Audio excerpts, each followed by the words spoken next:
ஏங்க என்னங்க திடீர்னு நான் கேட்காமலே பிடிக்கரணக்கிழங்கு வாங்கிட்டு வந்திருக்கீங்க? பிடிக்கரணக்கிழங்க பார்த்தோன்னே எனக்கு எங்க பாட்டி ஞாபகம் வந்துருச்சுமா. அப்படி என்னங்க அதை பார்த்தோன்னே பாட்டி ஞாபகம் வந்துருச்சு? எங்க பாட்டி பிடிக்கரணக்கிழங்குல காரக்குழம்பு செய்வாங்க, அவ்வளோ டேஸ்டா இருக்கும். சரி அதான் செய்வேன்னு வாங்கிட்டு வந்தேன். அதே மாதிரி செஞ்சு தருவியாமா? அவங்கள மாதிரி உங்களுக்கு செஞ்சு தரேன். பிடி கருணக்கிழங்கு வச்சுட்டு சூப்பரா கருணக்கிழங்கு மிளகு பூண்டு காரக்குழம்பு செஞ்சு பாருங்க. டேஸ்ட் சூப்பரா இருக்கும். இதுல ஹைலைட்டே என்னன்னா அந்த கருணக்கிழங்கோட ஃப்ளேவர், மிளகு பூண்டோட ஃப்ளேவர் சூப்பரா இருக்கும்.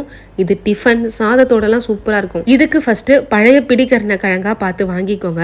இதை தண்ணியில நல்லா அலசிட்டு குக்கர்ல போட்டு ஒரு 2 விசிலுக்கு வேக வச்சு தோல் நீக்கிட்டு இது போல கியூபா கட் பண்ணி தனியாக எடுத்து வச்சிருங்க. இப்போ ஒரு மசாலா ரெடி பண்ணலாம். இதுக்கு கடாயில 1 ஸ்பூன் கிட்ட நல்லெண்ணெய் சேர்த்துட்டு 1/2 ஸ்பூன் கிட்ட சீரகம், 1/2 ஸ்பூன் கிட்ட மிளகு, 1/4 ஸ்பூன் கிட்ட வெந்தயம் இது நல்லா பொரிஞ்சு வந்ததும் ஒரு கையளவுக்கு கருவேப்பிலை, ஒரு பச்சை மிளகா, கூடவே ஒரு 5ல இருந்து 6 பல் கிட்ட பூண்டு, 2 தக்காளி இது நல்லா வதக்கிக்கலாம். தக்காளி நல்லா வதங்கி வந்ததும் ஆற வச்சு மிக்ஸி ஜார்ல சேர்த்து பேஸ்ட் அரைச்சு எடுத்துக்கலாம். அதே கடாயில ஒரு 3 டேபிள் ஸ்பூன் கிட்ட நல்லெண்ணெய் சேர்த்துட்டு கடுகு, வெந்தயம் இது நல்லா பொரிஞ்சு வந்ததுக்கு அப்புறமா நல்ல ஒரு கையளவுக்கு கருவேப்பிலை, திரும்ப ஒரு 6ல இருந்து 7 பல் கிட்ட பூண்டு, சின்ன வெங்காயம் ஒரு 20 கிட்ட இது போல கட் பண்ணி சேர்த்து வதக்கிக்கலாம். இந்த குழம்புக்கு சின்ன வெங்காயம் நல்லா ஃபிளேவர் தரும். இது நல்லா வதங்கி வந்ததும் அரைச்சி வச்சிருந்த தக்காளி பேஸ்ட், கூடவே 1/4 ஸ்பூன் கிட்ட மஞ்சத்தூள், 1 டேபிள் ஸ்பூன் குழம்பு மிளகாய் தூள், 1 ஸ்பூன் வெறும் மிளகாய் தூள், 1 ஸ்பூன் தனியாய் தூள், இந்த குழம்புக்கு தேவையான அளவுக்கு உப்பு இதெல்லாம் சேர்த்து வதக்கிக்கலாம். இதோட பச்சை வாசனை எல்லாம் போனதுக்கு அப்புறமா நம்ம வேக வச்சு கட் பண்ணி வச்சிருந்த கருணக்கிழங்கை இதோட சேர்த்து கலந்து விட்டுருங்க.